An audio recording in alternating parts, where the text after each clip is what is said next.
You wrote a book a bit about the placebo effect, and is this when you first started thinking about this whole concept? Well, I wrote the placebo because I started becoming fascinated with the idea that you can give someone a sugar pill, a saline injection, or perform some false surgery or treatment, and a certain percentage of those people will accept, believe, and surrender to the thought that they're getting the actual substance or treatment, and they begin to program their autonomic nervous system to make the exact pharmacy of chemicals equal to the substance that they think they're taking. So then it begs the question, is it the inert placebo that's doing the healing, or is it the body's innate capacity to heal by thought alone? Because that pill is a symbol of possibility. All it is a symbol.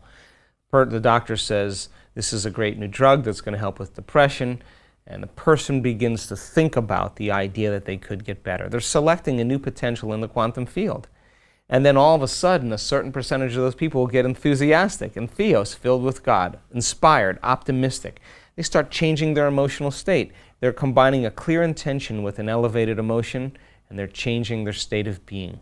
And all of a sudden now, I began to realize, do you need the sugar pill?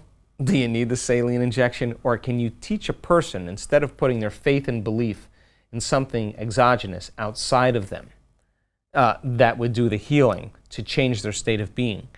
Can they just select a new potential in the quantum field instead of focusing on a known, focus on an unknown, and revisit that unknown every single day until it becomes a known?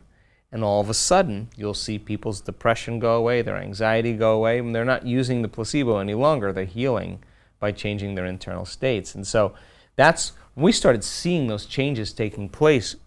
Before I wrote the placebo, it was a landslide. So that's when I started measuring, doing all the brain scans and the HRV monitors and the genetic tests and the immune system tests and the telomere tests, because we now know that it's possible. And so a person doesn't need the exogenous or external substance. They can move into a state of being without it. So I thought, once I understood the mechanics of the placebo, I could teach this process even better, and in fact, you can. And the medical community kind of acknowledges that it's an incredible effect. I remember I saw a 60 Minutes show on this like 5-6 years ago, and they were like, yeah, it's amazing. And then they never seem to go beyond that. Yeah. It always just seems to be this weird mystical unknown, and then the medical community goes back to what they do. Sure, well, you can't do a study right now, any drug-related study, without having a triple-blind placebo test. And placebos, just so you know, they range from working anywhere from 10% to 100%. Imagine that. So in a depression study, as an example, 83% or 81% of the people in a depression study that are given a placebo heal as well as the people that are given the actual antidepressants. Now, there's brain scans to show changes in their brain before and after. It means then they're making their own pharmacy of antidepressants by thought alone. And it took them 6 weeks, 8 weeks of taking that placebo every single day. Now, this is an important point, because most people think, oh, I did the exercise or the meditation once and my conditions should go away. Well, even in the depression study, 6 to 8 weeks of taking a placebo. Every time they take the placebo, they remind themselves that they're going to get better. They change their emotional state. Sooner or later, that becomes their new state of being. May take people 6 to 8 weeks of doing the work every single day where they start noticing significant changes in their health. So I'm a pragmatist. And if you're telling me something that's science-based, the question that I ask is, how am I going to apply this to my life? So as people begin to gather this information, I now know that every time we learn something new, we're making new connections in our brain. That's what learning is. If people can understand the understanding of the new sciences, quantum physics, neuroscience, neuroendocrinology, psychoneuroimmunology, the mind-body connection, epigenetics, all of those sciences point the finger at possibility.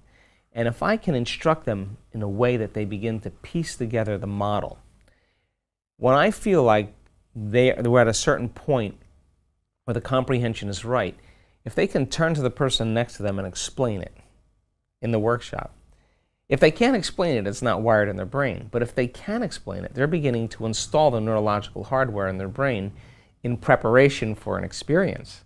So then if I can set up the conditions in the environment and give them the proper instruction and allow them to surrender enough into the present moment, a certain percentage of those people are going to get their behaviors to match their intentions. And when they do, they're going to experience something new.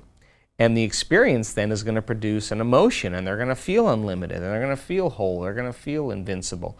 The moment they feel that emotion, now they're teaching their body chemically to understand what their mind is intellectually understood. Now they're embodying the truth of that philosophy by initiating it, which means if you've done it once, be able to do it again. If you can repeat the experience over and over again, you'll begin to neurochemically condition your mind and body to begin to work as one. When you've done something so many times that your body now knows how to do it as well as your mind, now you're mastering that philosophy, and now you're in a new state of being. So we have to go from philosopher to initiate to master, from thinking to doing to being. And once you get to that point where it now becomes innate in you, becomes who you are, then you've memorized an internal state independent of the conditions in your external environment. That's when you begin to master your environment or master your